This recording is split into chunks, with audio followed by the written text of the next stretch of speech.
L'application de ce nouveau dispositif entraînera des changements importants pour les banques et assureurs, tant en matière de conception des produits qu'en matière de commercialisation, mais également au niveau des fonctions de conformité et de contrôle interne. Dans le cadre de ce nouveau dispositif, First Finance vous propose un module de formation PRIPS d'une durée de 30 minutes. Le module PRIPS de First Finance est ludique et ponctué de multiples activités afin de susciter l'envie d'aller plus loin. Il sera organisé autour de la mise en scène de la vente d'un produit complexe par un conseiller. Les vidéos sont courtes, n'hésitez pas à les revoir plusieurs fois. Vous verrez que certaines vidéos sont quelquefois complétées par des ressources pédagogiques comme des fiches pratiques ou des liens internet. N'hésitez pas à vous balader sur la plateforme. Un mot sur le forum, posez-y toutes vos questions. Mais n'hésitez pas également à répondre et aider les autres participants. Ils comptent sur vous. Et c'est la richesse de vos échanges qui feront de ce MOOC un succès. L'assureur collecte les primes auprès de l'ensemble de ses assurés et redistribue, répartit par l'indemnisation, les sommes nécessaires à la prise en charge des dommages de ceux parmi ces assurés qui ont été victimes d'un sinistre garanti. La banque va pouvoir apporter des solutions à ses clients.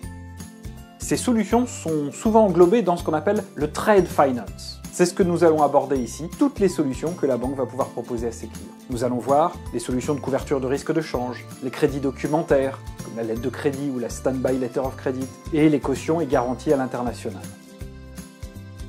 À chaque fin de mois, la banque constate donc en réescompte, puisque nous sommes dans le banking book, un revenu de 100 000 $ qui ira dans le compte de résultat. On voit bien que le cours du dollar fluctuant au cours du temps, le résultat de la banque, qui lui est exprimé en euros, va fluctuer aussi.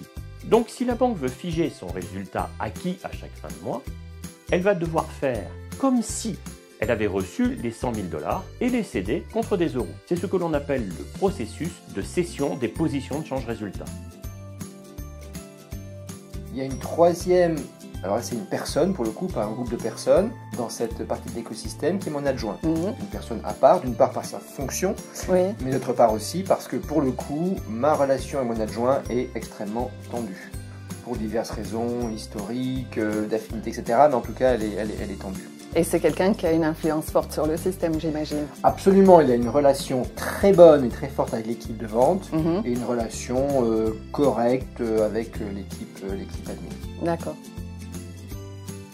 Eh bien, le rôle de la finance, c'est de mettre en relation ceux qui ont des projets, mais pas de fonds, avec ceux qui ont des fonds, mais pas d'idées, qui ne sont pas des entrepreneurs par eux-mêmes. C'est ça, fondamentalement, le rôle de la finance. Mettre en relation. Vous êtes régulièrement contrôlé par l'ACPR sur vos activités bancaires et d'assurance et par l'AMF pour vos activités liées au marché financier. Les contrôles de ces deux autorités de tutelle s'opèrent sur la base de ce qui est inscrit dans nos lois françaises. Pour les banques, c'est le code monétaire et financier qui reprend l'ensemble des lois qui réglementent la profession. L'ACPR, l'autorité de contrôle prudentiel et de résolution, est l'autorité de tutelle pour tous les prestataires d'investissement dont les activités relèvent du domaine bancaire ou des assurances. Vous avez déjà suivi des formations sur le sujet et vous savez que les procédures strictes existent dans la banque afin de lutter contre ce fléau. Il faut rappeler sur ce point que la banque doit en permanence démontrer qu'elle a fait toutes les diligences nécessaires afin de vérifier l'origine comme la destination des fonds dont elle a connaissance. Et pour cela, elle doit conserver les preuves de ces diligences.